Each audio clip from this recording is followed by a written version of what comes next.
Welcome back. Let's get some more now on Marcus Rashford's match-winning first goals for Barcelona against Newcastle last night. His goals came in front of England boss Thomas Tuchel, who has shown faith in him and was rewarded, wasn't he, with a goal in England's last game. But can he go on to become one of the nation's star players at the World Cup next year? Rashford's selection in the last camp was maybe not quite questioned, but it's going to be a running debate, especially given form has been, well, I mean, he improved at Villa, obviously, but it's been a little in and out. And I think there's been an anticipation he needs an impact at Barcelona. And yeah, what an impact. I mean, players don't just exist in a vacuum.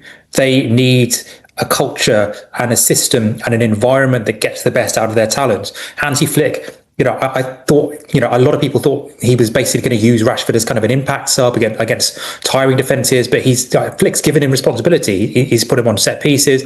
He's given him starts. He's told him to take defenders on, to try and improve and be a leader to young players like Lamine Yamal. So that's the sort of lesson to take from all this, that if you take a player out of the kind of the dead hand of Manchester United with its carousel of changing systems and managers, you can still get players to flourish. The number of players that have left United and flourished is testament to that. This might be a little bit frustrating for Manchester United fans, seeing their players who departed doing really quite well. 2 goals then for Marcus Rashford last night. Rasmus Højlund scored for Napoli last weekend, and Andre Onana was given man of the match on his Trabzonspor debut. Marcus Rashford steals the show to spoil Newcastle's return to the Champions League. Did Manchester United make a mistake in letting him go? Everybody dreams of winning the Champions League, so now I am with Barcelona. The dream is with Barcelona. I hope we can win the tournament. We start at St James's Park, and it was a familiar face that spoiled Newcastle United's return to the Champions League. Marcus Rashford scored his first Barcelona goals. He scored a double in a 2-1 win, with the second coming from a sensational strike. Newcastle fans gave both sides an impressive welcome as Barcelona returned to St James's Park for the first time in 22 years.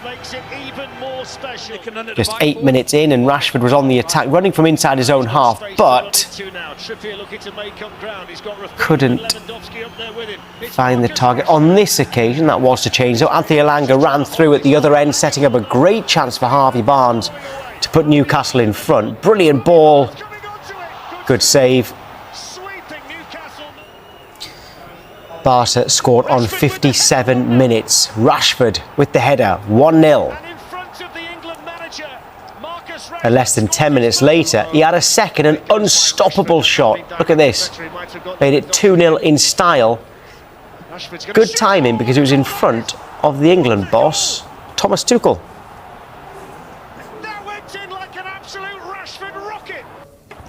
Look at that. That is perfect. Anthony Gordon gave the home side hope with a goal in the 90th minute, but it wasn't enough. Newcastle's return to Europe's top competition ended in defeat.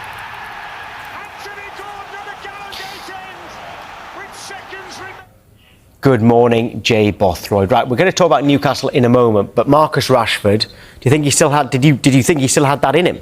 Yeah, definitely. Rashford's a top player. There's no doubt about that. No one's ever questioned his ability, what he can do on the pitch, how effective he can be. He's one of them wingers, especially, I think that's where he's best, off the left, where he can go both ways. He can score from distance. He can head the ball really well. I think the questions have always kind of been attitude and consistency. And those last 2 years at Man United were tough. And I'm not going to blame it all on him. There were some things where you can question him, but I think it was the football, the managers they've had in and out, the tactics that didn't suit him.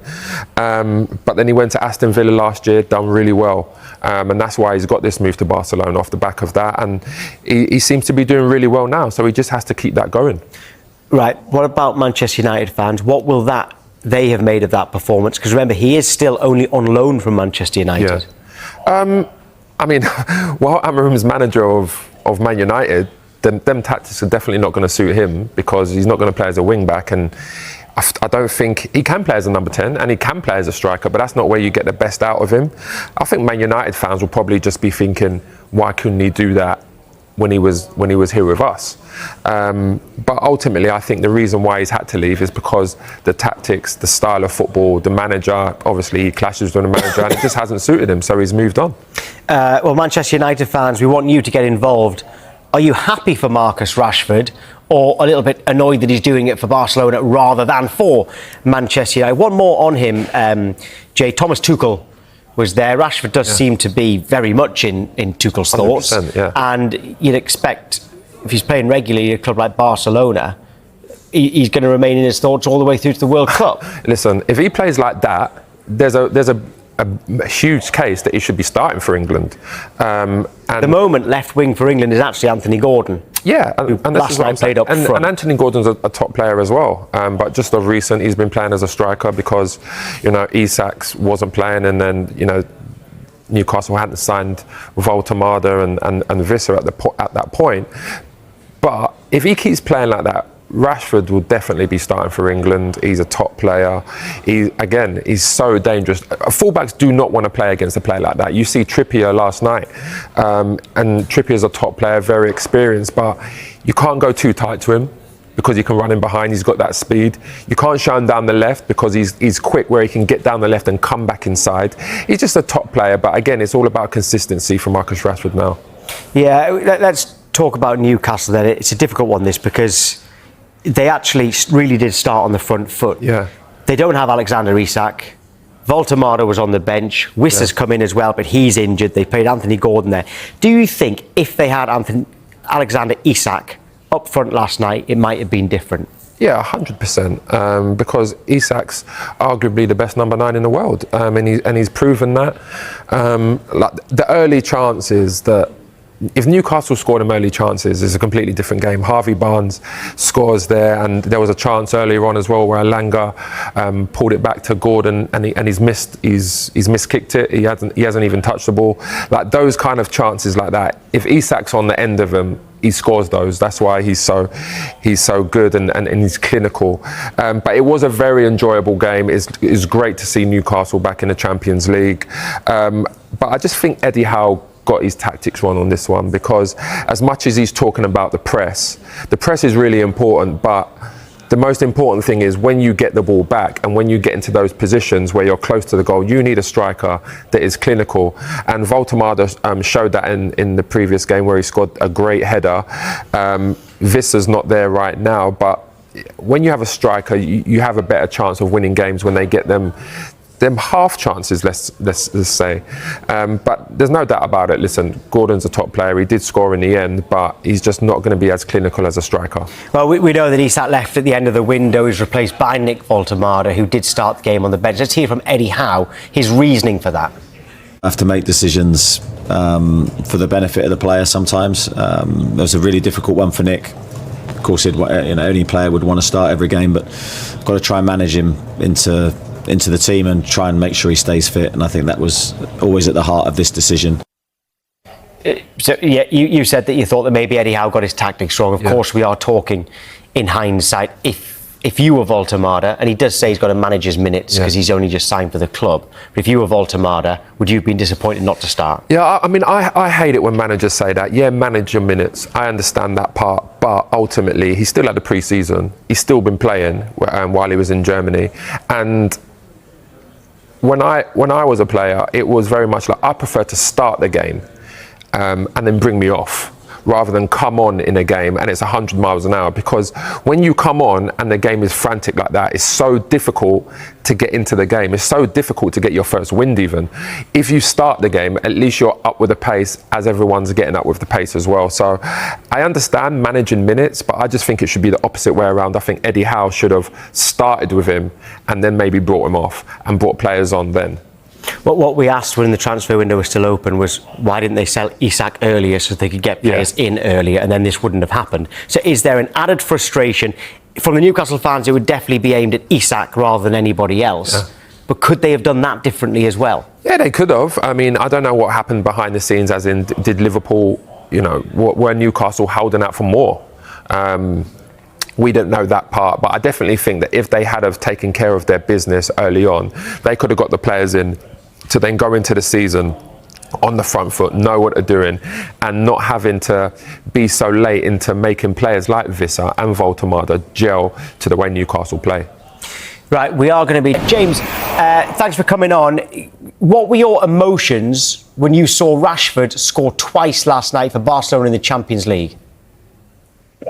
Well, I thought both goals were really well taken. There was a bit of frustration there because obviously he hadn't been doing that for United for the last couple of seasons. But to be honest, now that he's moved on, I just want to see him playing well. He's a local lad, and I really it's good to see him getting his career back on track, I suppose.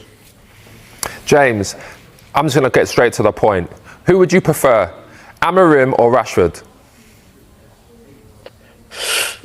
Yeah, that's a difficult question. I think I'm going to say, I would honestly say, yeah, but keep me on my toes there. I'd probably say at the moment, Amorim, and it's not so much a focus of Amorim, it's more of the club and the way he's directing the club and the way the club needs to be moving forward. I don't think it comes down to either Rashford or Amorim, it's about the club moving forward for me. But I think that if Rashford is going to stay at Man United, like we said, he's on loan. If Rashford is going to stay at Man United, it's going to depend on whether Amorim's going to be there, because Amorim has clearly said he is not changing his tactics for nobody. Yeah, definitely. And there's never been question marks over Rashford's ability. It's more about his application. And if he can come in and actually do that for Man United under Amorim, then that's the best of both worlds. But where does he play under Amorim? That's the problem. That's what I'm talking about. Where does he play? Because he's best off the left. We've seen him do it for England. We've seen him do it for Aston Villa. We've seen him do it now for Barcelona. Where does he play? Well, that's it. Playing one of the number 10s potentially. I always liked him through the middle, to be honest. I know he's best on left, but I think he offered us a little bit more in terms of finishing than other players we had through the middle. But yeah, I don't know if he would ever. I think the days of him playing in a Man United shirt are gone, to be honest. I think after this season, Barcelona will slap him up, or another team will see how he's been performing and take a punt. That's why I think now certain players that don't enjoy Amorim's tactics, I think they're happy and they're trying to wait for him to leave. He's only got, has he signed a new contract yet? He's only got a short-term contract anyway, wasn't it 18 months? Yeah, it's a very short-term contract. I'd like to say that there's players not waiting to leave. I'd like to say that they're waiting for it to click, but there's still a few players who probably look like they've got one eye on the door leaving Man United, I think. Did you see the reaction on social media from Bruno Fernandes, who's still at Manchester United, was praising Rashford last night? Jadon Sancho, who was kind of in the Rashford camp, I suppose, in terms of someone who wasn't going to be used by Ruben Amorim. They were backing him on social media. What did you make of it as a fan? They weren't the only ones. I think as a fan, I'll be honest, I'm not too disheartened by it, because you've got to take him out. These are real people at the end of the day, and these are people who've worked with him day in, day out, and they just want the best for him. And seeing him just scoring 2 goals in the Champions League, if my mate had done that, I'd be giving him a pat on the back. But James, I look at that and I say to myself, they are doing that because they're happy that he's playing well at another club now, and they're not that happy. I don't think Bruno Fernandes is happy playing as a central midfielder. He's the best player, and as a number 10, he'd still be one of the best number 10s in the world. I don't understand why Fernandes doesn't play as a number 10 and then you don't bring Mainu in. These are the things that I don't understand. These are the questions that a lot of people have. Yeah, I totally agree. I think Rashford should be, Fernandes should be pushing for a number 10 role. I think at the moment he's begrudgingly doing it because there's no other options there. I think Mainu should be playing more over Ugarte and Casemiro, but at the moment I think it's a case of we're putting square pegs in round holes at the moment. James, what's going on with players leaving Manchester United? Højlund, I know it's early days. He's had a great start at Napoli in the league. He's also scored international duty as well. Onana got a debut, a man of the match on his debut. We know how well McTominay's done since he's left Manchester United. Anthony did really well out on loan last season. I'm going to throw Dean Henderson into that as well. And then you look at likes of Garnacho, Sancho and Lindelof. They could add to that this season if they get their playing time at their respective clubs. Why is that happening, and how frustrating is it for you? I think it is extremely frustrating, especially when you're seeing like we're not scoring goals and we're not making the impact in matches that we should be at the moment. But I think it comes down to two things. I think it comes down to the pressure of wearing a Man United shirt. I think some players just didn't step up to it or couldn't make that jump up to the United level. And I think the other thing is people have gone to leagues which probably suit their style a little bit more and a little bit less pressure. Hoyland was getting caught up in like wrestling matches on the halfway line, trying to combat people, and I think in the Italian league will suit him better, being more physical. James, one thing I would say though, when the season started, I see Man United play against Arsenal, and I thought, wow, if this Man United team can play like this, majority of the season, Man United are going to be top 8, maybe even top 6. But after that game, yeah, Fulham, difficult game. You know, it's difficult to beat Fulham at their place. But then it's just back to the same old ways again. And I know there was a result against Burnley. And to be fair, the Man United fans were hammering me. And I was like, all I was saying is celebrate a goal, yeah, but celebrating like you've won a competition is another thing. Let's not talk about that for now, though. But I just feel like when I see Man United, I just look at they can play really well against the bigger teams. Against the smaller teams, they look so average and they've got better players. Yeah, well, I think going to that point, I think when we played Burnley, we should have been 4 up at half time. We're missing absolute gilt-edged chances. Xerxes missing chances from 6 yards out. Casemiro against City at the weekend, 4 yards out, not hitting the target. We're creating chances, but we're just not converting them. But like that's only going to get you so far before it ends up getting Hammer in the sack. But why don't Sesko play then? Why is he not just like persisting with Sesko? You spent all that money on him. Why not just leave him in the team? Well, he might now. Well, he has to, surely. Well, yeah, well, I think he's going to now. I think obviously maybe it's forced his hand with injuries and stuff, but I think you're going to see him get a run of games, and he does look quite sharp. My only problem is with him is it looks like he does feed from the same scraps Hoyland was on last season. Round up the top stories we've just been speaking about, and Marcus Rashford scored 2 goals as Barcelona beat Newcastle 2-1 in their Champions League opener at St James's Park. After the game, he was asked about his future at the Spanish side. How many seasons you want to play for this club? As many as possible, we will see, but I just have to focus on trying to do my job and to help the team in whichever way I can. Everybody dreams of winning the Champions League, so now I am with Barcelona. The dream is with Barcelona. So yeah, I hope we can win the tournament.